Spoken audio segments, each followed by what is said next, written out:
Hello and welcome to Spotlight Series, brought to you by YWCA Spokane. I'm Jasmine and I'm so excited to launch this special series where we'll be shining a light on the incredible organizations and individuals who are making a difference in our community. Whether you're tuning in from near or far, this series is all about connecting you to the heart of Spokane, its people, its work, and the stories that inspire us all. Each episode will dive into the impactful work happening right here in our community, learning from those who are leading change, supporting others, and creating a brighter future for everyone. We'll explore how we can all be part of the solution in building a more just and inclusive community. So get comfortable and get ready to meet some amazing people and learn about the incredible work happening right here in Spokane. Hello and welcome back to our Spotlight series. Today we have Jasmine, and I'm really excited to have Jasmine on here, not because we share the same name only, but because of the great important work that's being done. Thank you. Well, I do. It's just nice to sit with a fellow Jasmine. Yes. You know, it's good company. My name is Jasmine Kazuko Linane-Booey, and I am the founder and CEO of Kazuko Wellness, and I call myself a well-being educator. Yeah. Well, thank you so much for being here, Jasmine. Yeah, thanks for having me. Would love to hear how you decided to kind of dive into this world of wellness and practices that you engage in. Yeah, thank you. Well, I would say there's a couple of things that you just touched on, and one of those things is that it aligns with the rest of our culture where there's this extreme, and wellness, which has kind of become its own little buzzword, like what is wellness, what is well-being, is it self-care, is it massages, is it facials, is it meditation, what is it? And I think it has aligned to our culture in the sense that there's this extreme where it's either like frivolous, where it is like a pedicure and a massage and it's not really important for our everyday life, or it's high-end luxury where it's a retreat for a week in Indonesia or something really extreme.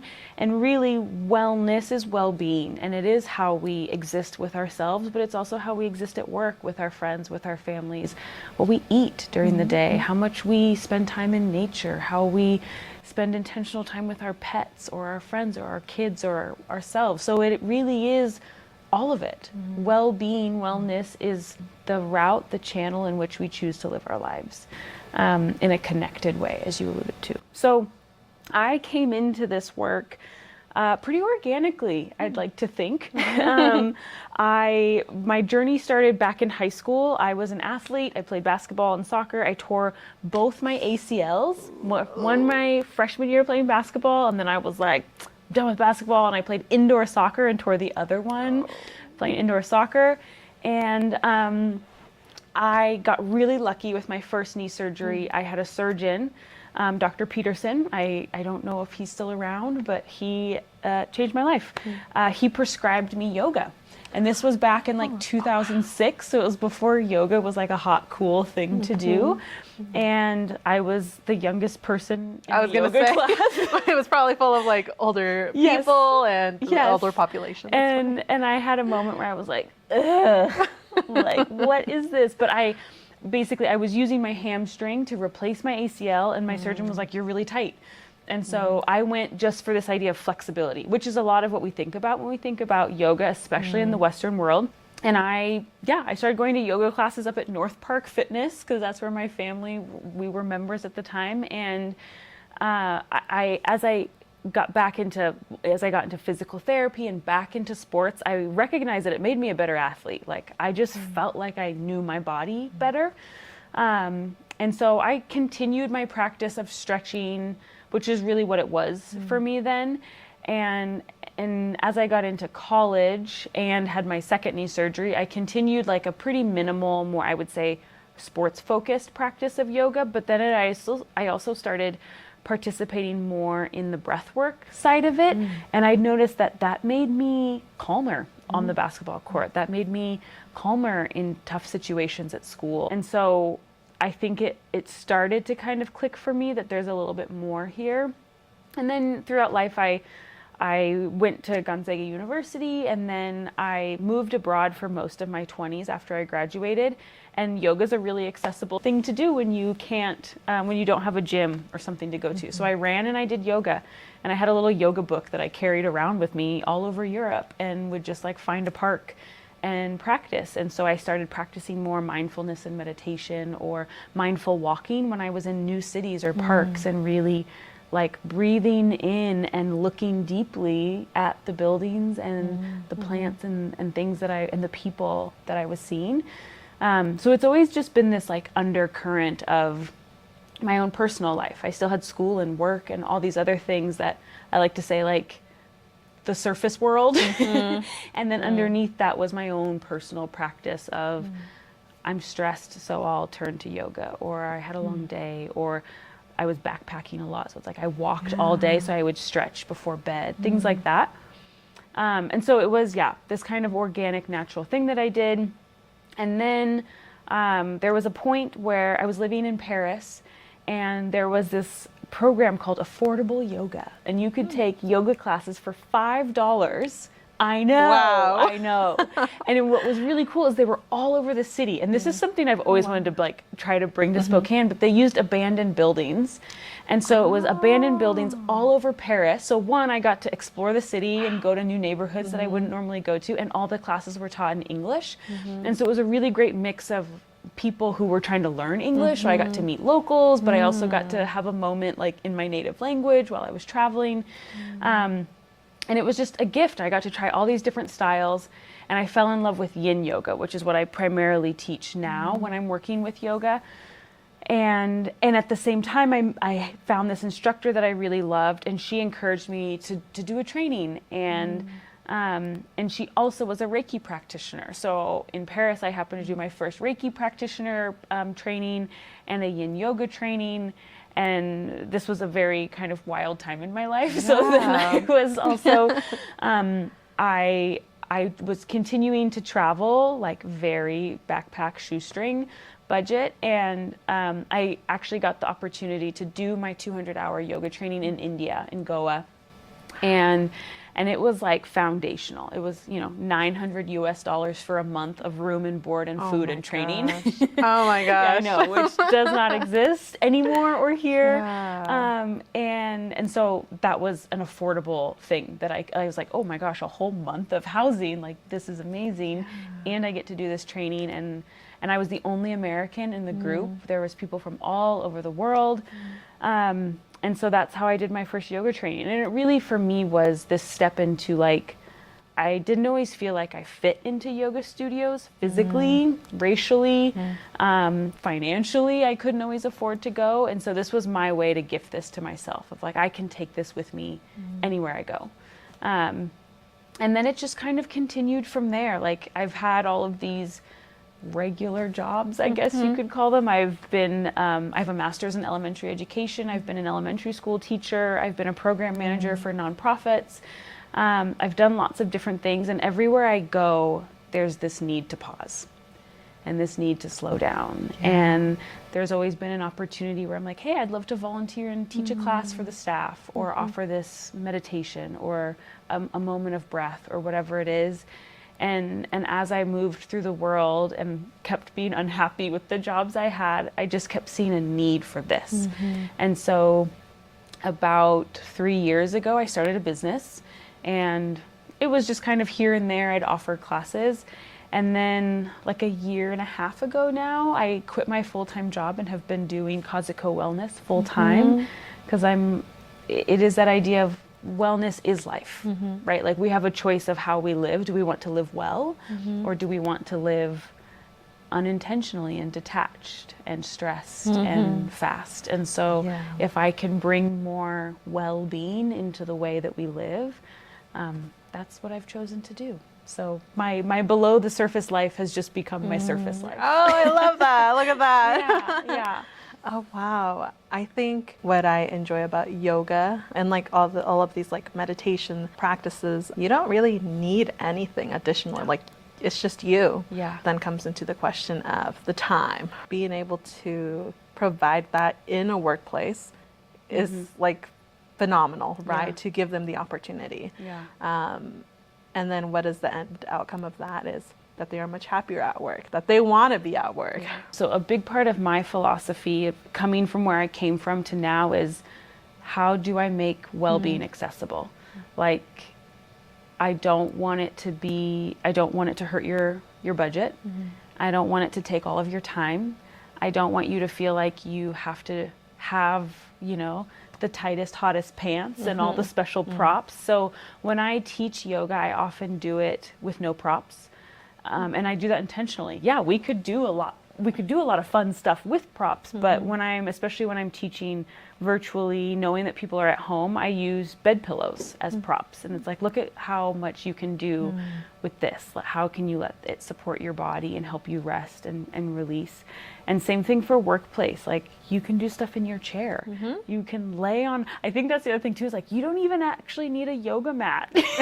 Yeah. Right? If the floor is not going to hurt you, if it's not hard, you can lay on carpet. Yeah. Like, I think we forget as adults that you can roll around on the floor. That's something my team has also started to do. Every weekly team meeting that we have, we decided about 2 months ago, that we want to start it with some movement. Yeah. Because we want to also get into this routine of things. We want to go into our meeting feeling well and just having that pause. Yeah. So we do that for a couple of minutes at the beginning, and it's been so great and it's so fun. And who has an idea? Providing that safe space that, hey, it is important. Yeah. So let's actually commit these 2-3 minutes to it. And witness how much more productive it makes us, how it helps ideas start flow, how it builds trust, right? I think sometimes we want to separate those things where it's like, we don't have time for that. And it's like, actually, it'll save you time. Yeah. Because you're going to get the blood going, your serotonin's going to be up, you're going to feel playful. And when you're playful,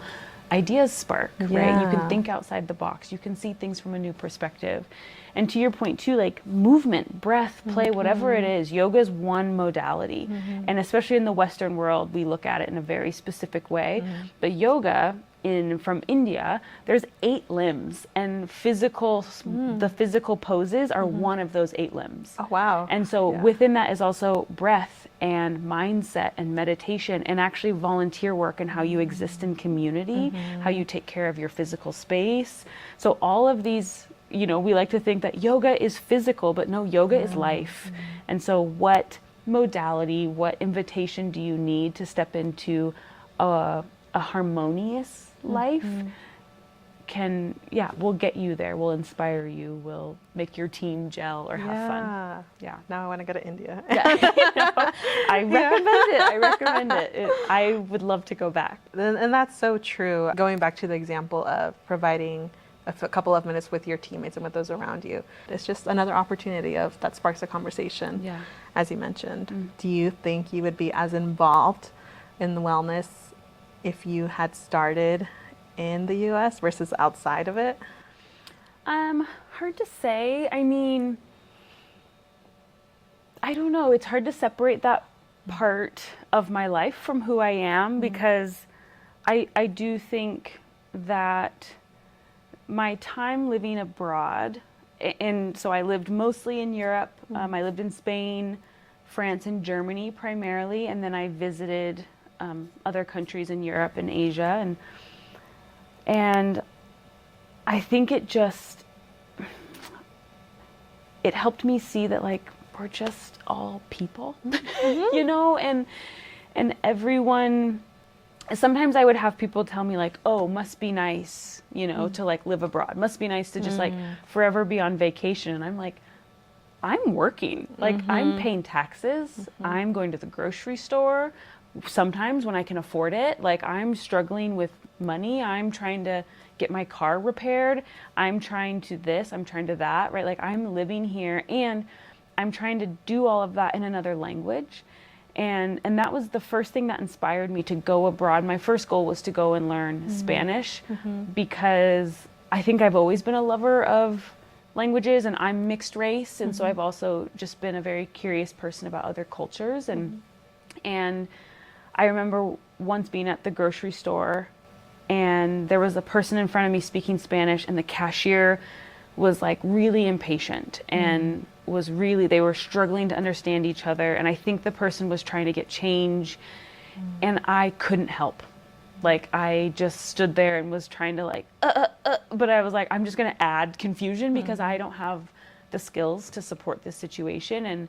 And I just didn't want to be that anymore. And so my goal, I was like, I'm going to go do this fun, lovely cultural experience, but I also want to learn another language so that I can connect with more people. And so to have the opportunity, because I think especially as Americans, we can be a little tunnel visioned on what experience in life is like. Why were people saying those comments? Oh, it must be nice, because they're so. Their immediate thought is, if you're not here, then you're on living. Vacation. Yeah, exactly. When no, actually, like people are living everywhere, and we need that reminder all the time, and in all these different elements of life, right? And so I'm grateful that I got to have that experience. My ex-husband, came here on a green card, and I am so grateful I got to have that experience to walk through that process with a man who is a white male from Europe and still see how much it costs, how complicated the papers are, how difficult it is, and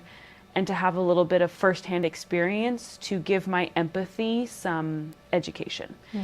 And that exists in every element of our world, right? So when we're talking about wellness, when we're talking about trauma-informed wellness, when we're talking trauma-informed is also just like an interesting term because it's almost like we should just be human-informed. The complexity of the experience of being a human, like we're both named Jasmine, but like our lives are so similar and so complexly different at the same time that how can I show up to an experience with you with an open, curious heart and mind so that you just get to show up whole and it's not in competition with me showing up whole.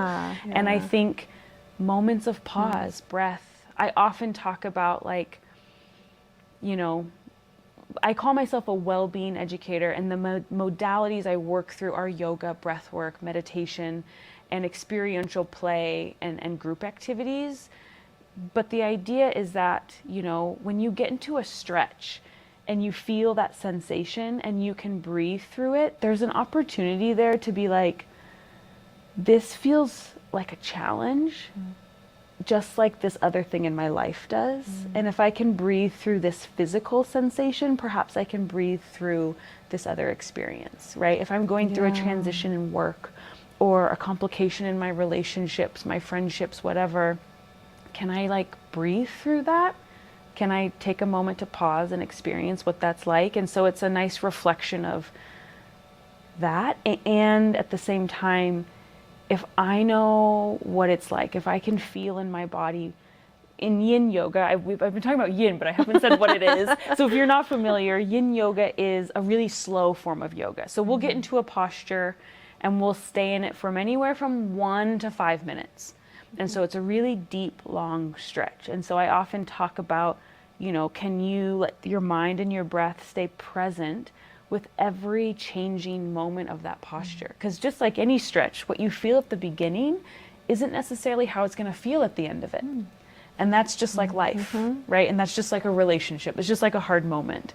And so if you can start to be familiar with that process, it gives you so much more patience to show up with people who feel difficult for you, with situations that feel hard, right? And so I just love the reflection of the physical body to life, to people, to this collective experience that we're living. That was so beautifully put. Yeah, I feel like I can go for a rant, but yeah. I've also heard a lot of, especially people who maybe go get like a somatic massage for the first time, that they just like start crying out of nowhere, and it is because of that, because there are certain parts of your body that are connected to these other aspects of your life, and you don't even realize them, right? Until like there's pressure being put, and they're really working on it. So that kind of leads me into this next part. I co-facilitate our YWCA Racial and Social Justice Learning Community, and something new that I am really focused on integrating as part of this learning community is that somatic integration. Right? Because caring for ourselves is so important, especially when we're in this field of work where we are talking about inequities, where we are talking about injustices. There are people that are showing up to protest, people that are writing blog posts, people that are, touching different points of this field, and we're surrounded by it. not just something that we can turn off and, oh, we'll wait till Monday, No, it's ongoing, and it's all around us, our lives, and we also see how it impacts other people in their lives. So when we're continuously surrounded by this, how have you seen that taking wellness into account? How does that kind of heal us? Yeah. Well, as a brown woman in Spokane, I have often felt there is this disconnect, and it's historical. Like, I want to say first, like, there's a mistrust and a sensation of not just not belonging, but not feeling welcome in Western wellness spaces. And so when we have this, when you say it's a wellness studio or a yoga studio, there's a pretty specific demographic of human you're seeing exist in that space, right? And it's often not people that look like us. It's not people of the queer community. It's not people who are lower income. It's often also excluding people who are, I would say, above 55 years old, below 18 years old, right? There's a very specific demographic that the commercialized wellness targets. And so the groups that you're supporting, almost all of those groups are outside of that demographic. Yeah, exactly. And so I think part of it is representation. Like, I'm really trying to put myself out there and let people know that I'm here. And another piece of it is something I talk about when I run small groups, when I run workshops, when I do any type of work with groups of people. So that's 3 or more people in my mind, especially if those people aren't necessarily connected. I start by saying that I would love for this to be a safe space, but I'm not guaranteeing that it is, because I don't know your life, and what you could say something that could trigger me that I didn't even know was going to trigger, and we use trigger as in this idea of like, makes bubbles in my stomach or makes my heart kind of pause or my chest tighten. And it is this idea of like that humanity centered piece of it all. Like, how do we just bring that into space to let everybody be what they are? And so I think with your question, what's hard is, how do we make it accessible? Like, a lot of the ways that I'm trying to make it accessible is through grant work. I do apply for grants. I offer sliding scale work or donation based. I usually have a part of my sliding scale that's called the ecosystem, where it could also be a trade agreement. So right now I just got a grant from a local organization, and for people who need that ecosystem, I ask that they either volunteer for that organization or we find a way to exchange, to be reciprocal, because there's also some buy-in. I've also tried to do things for free, and people don't always take it seriously. And so it's like, okay, how are you buying into this? It doesn't need to be with money, but I love bread, bake me some bread, or, like, how do we make this so that you are invested in your own experience? That's a great way for people to take accountability. Accountability has been seen as this negative connotation, when it can be a very empowering thing, and it keeps you in that community, and it keeps you intentional. And my hope there is that to help people feel that they have value. If you can't give money in an exchange, I still expect you to show up with your value. I heard you're a great cook, or what is it that you bring to this world? What is it that you make greeting cards? I would love a few greeting cards for Christmas that I can send out to my family. Like, how do we just exchange creation and existence? And then the other piece that you're talking about, right, with the racial equity, I was saying that it is historical, that the way this country has come to be, we have trained, brainwashed, and beaten out of people trust in their own bodies. So to come back into that space is scary. To come back into feeling, and to your point too of like, when you mentioned people getting a somatic massage, or you hear about somebody who goes to like a hip opening yoga class and they're like, I just like started crying. Yeah. I really do believe that everything is energy. Our bodies are energy. This earth is energy. The light bouncing off the walls is all energy and vibration. And so if you feel joy, right, that like sparks vibration in your body. You want to laugh, or you want to hug, or you want to jump, like that's energy. And it's the same if you feel grief, if you feel sadness, if you feel disappointment, disgust, embarrassment, anger, all of that is energy.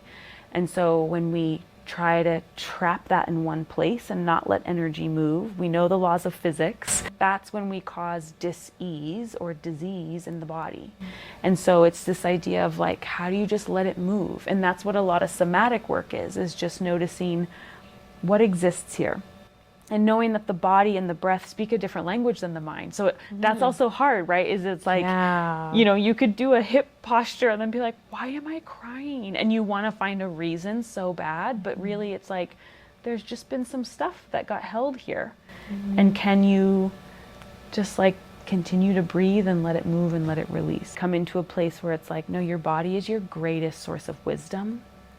And to come into trust, that's a process and that's work, and it should be held very gently. And it's hard for women and Black and brown women who are forging paths in the workplace to then be like, let's be silly, you know? And they're like, I've been dead serious and working hard, and I can't be to this or to that, and now you want me to play at work, now you want me to be soft. And I think there is a fear of, if I soften, what if I can't get back together again? And again, I do believe it's a practice of letting it all flow, like that building, like a volcano, that building of pressure, like it has to go somewhere.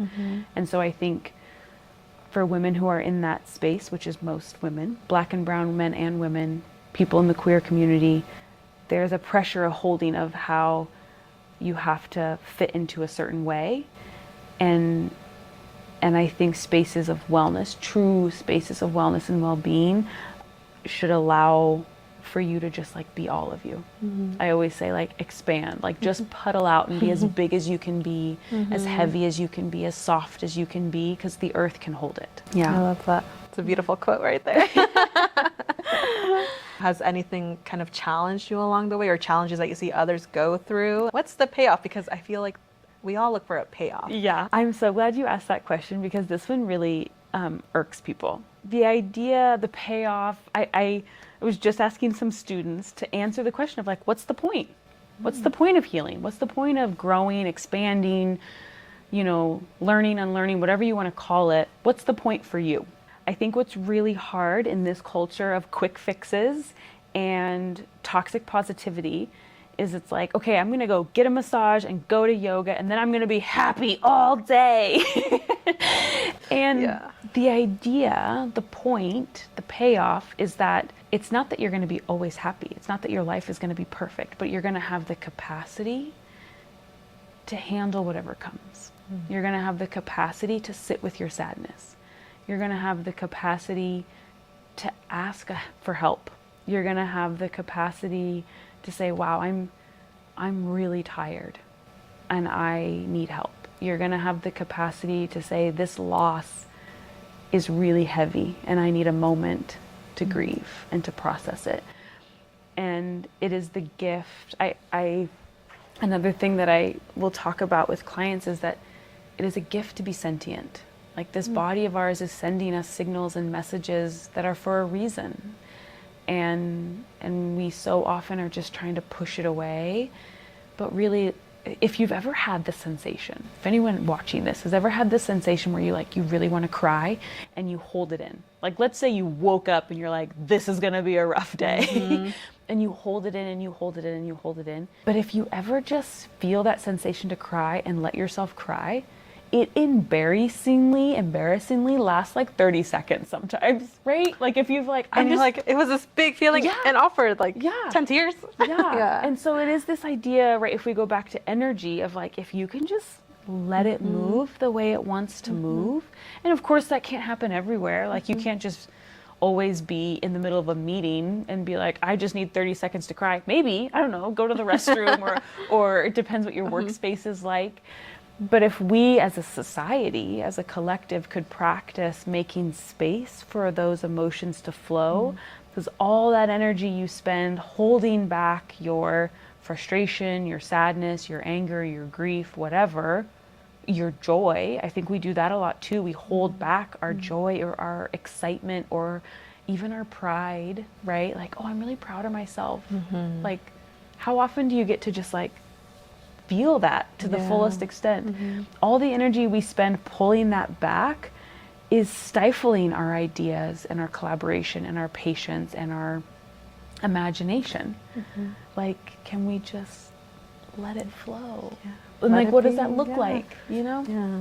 I've recently dived a little bit more into just on my own, like watching like a YouTube video and like following a practice. And it relaxes me so much. I fell asleep one time and like that's just like what my body needed. Yes. Well, props to you for trying it. So many people will just not even try it. Yeah. Right? Yeah. And so just, again, that curious mind. Like, what if sound and the more you practice that, the more you'll find it internally too, where you won't necessarily, sometimes it is nice to have those external supports, but again, this reminder that you might be able to walk yourself through a visualization. You might, you know, as you're laying down for bed, you scan through your day and, you know, just notice where was there moments of gratitude or where were there moments of challenge that I pushed through that I can offer a little breath to, or even just your breath alone. You know, there's all these breathing apps and guides, and that's true, but one of the main things that I guide is listening to your own breath, because the inhale is its own energy, holding that breath in is its own energy, the exhale is its own energy, and so you get to decide, do I need to emphasize my inhales and build a little energy or confidence or gusto, or do I need to emphasize my exhales and calm my body down and slow my body down? And then before you know it, you're the expert. You're your own guide. And that's like so empowering. Yeah, just like anything, it takes practice and attending the classes or watching videos. I think about those like training wheels on a bike until you're ready to be okay without them and just trust yourself. It's funny, I was just talking with a friend and I told them their schedule's like really busy. And I was like, oh, like, have you found the time to like go on a walk? You mentioned that a while ago, just like that little check-in. And they were like, oh no, maybe can do it like later this week. And I was like, okay, do you ever like just scan your body while you're walking? And they were like, what? I was like, yeah, like you're walking and maybe you're just noticing like how your feet are feeling, like if your knees hurting, if your knees are doing okay, like what your posture is, and just focusing on your body. I think, you know, maybe it helped a little bit if I put myself in that example rather than why don't you do this, right? So taking a step back and saying, oh, like I do it. And I just found that it's really peaceful for me. I love that you offered that invitation. You're a somatic guide. Oh, thank you. No, that's beautiful. To listen to your body, to feel your footsteps as you walk, you have to slow down a little bit. And so oftentimes the stress and anxiety, those are operating on a pretty high speed, a pretty high vibration. And so how do you just bring a little bit of pause, a little bit of slowness. And that's easier said than done. What if? Yeah, what if? What's the best that could happen?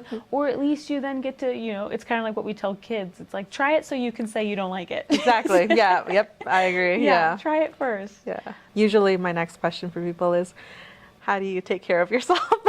You do a wonderful job of being able to provide this environment for everyone. I think it's still a valid question. And for practitioners, like if you are somebody who is looking for support from a therapist, a yoga, like a specialized yoga teacher that you're going to work with, anyone who's going to be offering an exchange, I do think it's nice to ask them how do they take care of themselves, because my practices might look different than somebody who has a regular 9-to-5, because I spend a lot of time in meditation and guiding yin. And so my personal practices are more of like weightlifting and doing things that are faster, because I spend a lot of time in the slow. And I can, this happened to me last year where I was teaching probably the most classes that I've taught at a time. And I just was stuck in this really low energy funk. And I was like, oh yeah, because I'm just like, I'm low energy and like whispering at people and receiving some hard energy from others all day. And so I had to learn, how do I cleanse and move this energy for myself? And so I had to go do more active things to harmonize with my work. Whereas if you're in a fast-paced work environment, running and weightlifting, those are all really great things, but do you actually need to prioritize your pause? And to your point, like, so yeah, that's how I take care of myself, is I'm managing my whole self well-being. I'm managing what I put into my body. I go back and forth with my sweet, sweet love of caffeine because she's a tricky one. But this is decaf. I'm back on the decaf train. Okay. But yeah, like I pay attention to, you know, that somatic practice of what I eat and then how it makes me feel. And I know, you know, that not everything I put into my body is good for my body. And I either am ready to reap the consequences of that, or if I know like, oh, I have this coming up today, or I have a big week ahead, or I need clarity, I'm not going to eat things that are going to mess with my mental clarity or my digestion or my energy. So it's everything from how many hours I'm sleeping every night. Fun fact, women should be sleeping 8 to 10 hours. Yes. Did you learn that? Yes. 6 to 8, that's based on men. Yeah. Women are supposed to be 8 to 10, and then when you're on your bleed, you're supposed to do 10 to 12. Yeah. I also just learned that toothpaste was made specifically for men. Oh my gosh, I have a friend I need to tell that to. Yeah. But yeah, so yeah, for myself, it's my nutrition, it's how much time outside I'm getting. So I usually eat my breakfast outside, even if it's cold. I'll go sit on my porch with a coat and sit outside. I try to make sure I'm getting enough movement and the type of movement I need. Sometimes it's slow and sometimes it's not. And so, and that's a constant practice, like just like every other human. And I get to walk through it with you because I'm walking through it with myself. Yeah. And I'm learning what's good and what's not. And something I tell my clients a lot is, that's all in my calendar. Like my walks with my dog are in my calendar. If I'm changing my supplement plan or anything like that, that goes in my calendar. Sometimes like if I need to adjust my sleep schedule because I have travel or whatever, it goes in my calendar. And so I think, you know, just like you would prioritize a Zoom meeting, you can also prioritize your walks. And when you're eating lunch, If my friend wants to FaceTime, I'm like, okay, what if we both go on a walk while we're FaceTiming? Yes. You know, so again, trying to do it together, right? I think that's something that I've realized too. Doing things with others is a great way to be held accountable. Is there any upcoming events or how can people contact you? I have a website, just www.kazukowellness.com. I post upcoming events there, and then I'm on Instagram as well. I have a newsletter. The newsletter is pretty fun. I release it monthly, and it always comes with a little moment of pause. So it's a guided meditation, usually like 3 to 5 minutes. So that's a fun, just like monthly invitation. Beginning of November, I'm running a small group program called the Kintsugi Collective. I'll probably run it again. Registration will have been closed. I'm really excited about it. This is a one-on-one coaching program that I've had for a while, and I've just revamped it into an in-person small group experience because I believe that's what was missing, was the community, the collective feeling of it. And this is where we'll move through somatic practices based on people's individual goals and put into practice, you know, how do we sit with joy and grief and anger and all of these things. And so I'm really excited about that. That'll run from November through March. And then I'm just kind of playing, like, I'm still a fairly new business in Spokane. A lot of my Kazuko Wellness work started with corporate partnerships that were outside of Spokane, which I love. Hire me. But I'm really trying to establish a presence here in Spokane to offer space for people of, you know, a different demographic that are looking for a moment to pause, a place to pause. I post upcoming things, and I tend to be a little bit of a like, this is a great idea, I'll launch it tomorrow kind of person. So I would say follow me on Instagram. Okay, great. Would be the best way. Could we do like a little quick guided meditation? I was gonna ask, so, well, something I start and close most of my things with. Do you want to do it? It's super simple. Let's do it. So you can just get comfy. So if you're watching wherever you are, we always just like start with movement. And one really fun way to bring movement into the body is look at the space you're in. Like, can you look all the way up at the ceiling and let your body be a part of your looking? Maybe you twist through the spine or bend as you look down towards the floor. Just noticing the room you're in. If you're in your home, be like, man, what a beautiful home I've put together. What a beautiful space that holds me and all this living that I do. And then if it feels good, or when it feels good, you can let the gaze start to come towards your body, your feet, your legs. And then we'll close the eyes here. And we're going to take 3 full breath cycles. together. And if you'd like, you can place your hands over your chest, over your heart, just palm over heart, or you can let them sit on the knees, on the legs. And we're going to breathe in through the nose and out through the mouth. So find your own natural breath here and now. No need to change it or anything. And then when you're ready, blow all the air out of your mouth. And then we breathe in through the nose, out through the mouth. 2 more, just like that. In, fill the body. Let it go. Once more. And release. We let the hands come down to the knees, the chin to the chest. And you can rock the head from side to side. Notice any stretching in the neck or the back.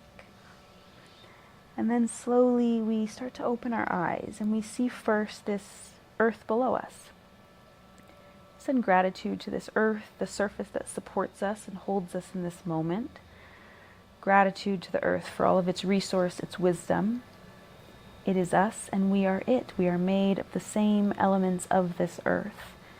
And so then we look at this body of ours. Can you take a moment, if it feels safe today, and I hope it does, to look at the legs and the feet that propel you forward each day, your hands and your arms that connect you to those around you, and the center of you that holds your ideas, your passion, your energy, your you. And we send gratitude to this body for all that it is, for all that it was, and all that it will be. And you can say it outside or inside. Thank you, body. Thank you, body. And then the gaze can come up into the collective.